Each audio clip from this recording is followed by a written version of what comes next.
আজই ডাউনলোড করুন আর এনজয় করুন আপনার পছন্দের শো। এত কথা বললে আমায়, এই কথাগুলো নিজের মন থেকে বললে? আজকে সকালে যেটা হয়েছে তাতে তোমার খুব খারাপ লেগেছে।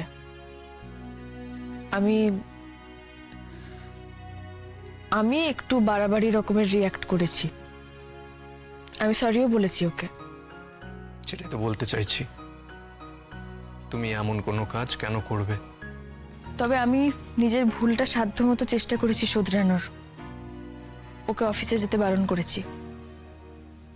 ও সত্যিই আমার বিল্লিটাকে নিয়ে খুব কনসার্নড, মন দিয়ে কাজ করতে পারবে না।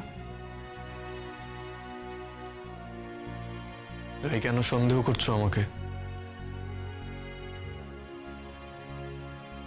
আমাকে সন্দেহ করে তুমি নিজেও কিন্তু কষ্ট পাচ্ছ রাই। আমি তোমায় সন্দেহ করছি? আমার ব্যবহারে এরকমটা প্রকাশ পেয়েছে বুঝি? রাই, তুমি জানো আমি কি বলছি, কেন বলছি? তুমি লক্ষ্য করেছো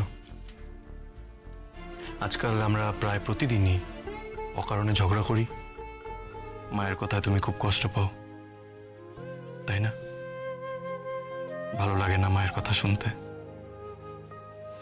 মাও সেই এক কথা ঘ্যানর ঘ্যানর করেই যাবে, একই কথা বলে যাচ্ছে কবে থেকে। সিমরানকে কেন বিয়ে করলি না, ওকে বিয়ে করলে কত ভালো হতো।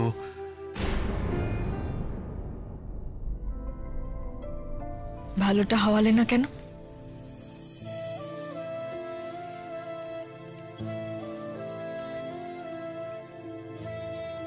ভাবার সময় পেলাম কই? কোয়েল আমার জীবন থেকে যাওয়ার সময় যে আরেকজন আমার জীবনে চলে এলো,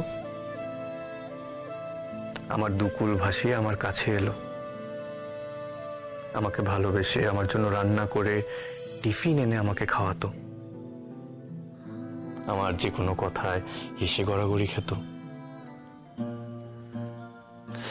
আর আমিও ডুবে যেতাম তার মধ্যে। সেই মেয়েটার গভীর দুটো চোখে তলিয়ে গিয়েও কি যে শান্তি পেতাম। আর সেই মেয়েটা বরাবরের অবুঝ আর অভিমানী একটা মেয়ে। কিন্তু সে আমার কাছে আসার পর আমি জীবনের মানে খুঁজে পেয়েছিলাম। মনে হয়েছিল বেঁচে থাকা কত আনন্দের। বুঝেছিলাম তাকে ভালোবেসে আমি ভালো থাকবো। তারপর সেই ভালোবাসাটাই তোমার জীবনের সব থেকে বড় দুর্ঘটনা হয়ে দাঁড়ালো, তাই না? একটা সত্যি কথা বলবে? রাগ করবে না বলো? করবো না রাগ, বলো। এই যে তুমি এখন আমার কাছে এলে, এভাবে এত কথা বললে আমায়, এই কথাগুলো নিজের মন থেকে বললে?